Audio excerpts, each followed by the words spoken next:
Je pense que la situation est critique actuellement. Il y a un risque pour le niveau de vie des prochaines générations avec les positions de Donald Trump. On est à la centrale électrique de Beauharnois, une des centrales électriques les plus puissantes du monde. Et aujourd'hui, le Premier ministre nous dévoile un plan économique en réponse au protectionnisme américain. Une panoplie de domaines québécois qui pourrait être un levier de positionnement face au contexte mondial. Il faut tous accepter qu'on n'a pas le choix, que les projets doivent se faire plus rapidement à cause de la situation. Il faut faire grandir nos entreprises, développer des nouveaux marchés, profiter des opportunités en défense et dans les minéraux critiques. Hydro-Québec devient donc la pièce maîtresse de cette stratégie. On investit donc 200 milliards de dollars d'ici 2035.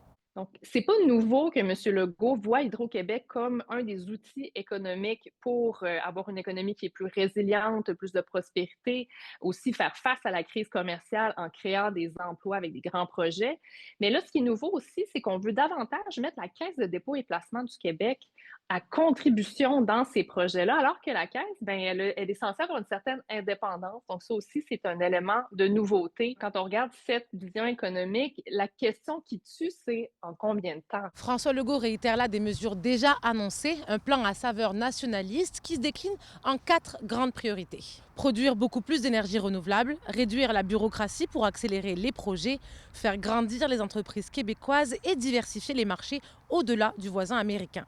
Alors s'affranchir des États-Unis pour le Québec, ça veut aussi dire se rapprocher du marché européen et du marché Indo-Pacifique, notamment la Chine.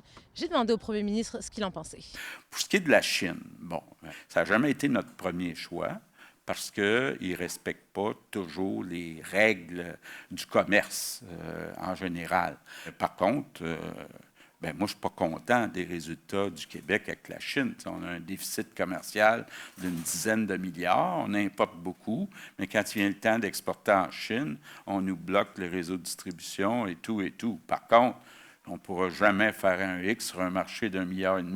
Donc, je ne ferme pas la porte et puis on va y aller cas par cas. Évidemment, j'aimerais ça, exporter beaucoup plus en Chine. Et sur le plan manufacturier, le Premier ministre inclut les entreprises touchées par les tarifs de Donald Trump. Je suis rassurée qu'on voit l'urgence d'agir, mais aussi qu'on se rende compte que le secteur manufacturier, qui est le plus important secteur en termes de PIB au Québec, est remis au centre des priorités économiques. Ça fait longtemps qu'on n'avait pas vu ça, de le voir et de le voir écrit dans ce document-là. Ce plan vise donc à faire du Québec un acteur plus stratégique et plus autonome. Mais pour ce faire, le gouvernement n'a plus qu'un an, puisqu'en octobre 2026, ce sera les élections provinciales. À Beauharnois, Lila Mouche pour Nouveau Info.